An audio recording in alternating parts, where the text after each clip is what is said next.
Double lesson. Mad,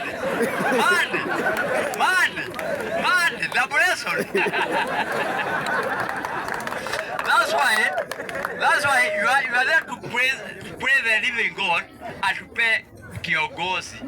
Bora tu tupatiwe mtu mmoja, kama ni Kalonzo, kama ni nani, unless bora tu toe. Nawaita nikwambie kitu moja, hata ujichukue kwa hiyo nili yako. Mchana wetu ameona na nani? Nigeria.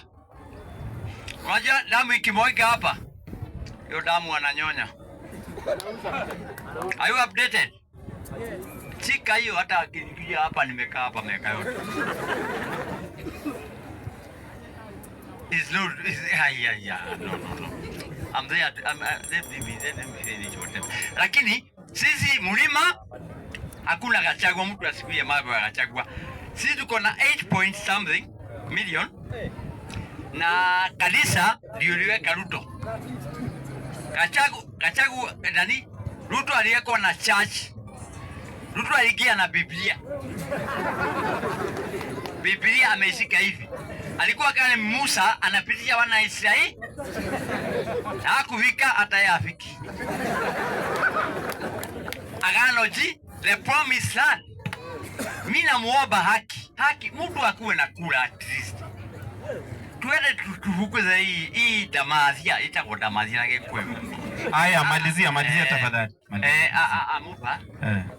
In short, mtu akuwe na kula. Matiang'i on my side, Kalonzo on my side, either of the two.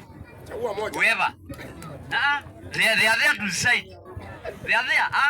Just waja ibakia 600, hatuwezi kuongea. Kang'ata si alikuwa kwa Citizen. Alisema aje? Atasema hayuko UDA. Jeni Odhiambo hukumuona?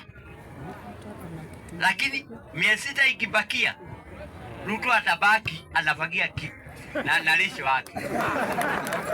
Thank you Mr.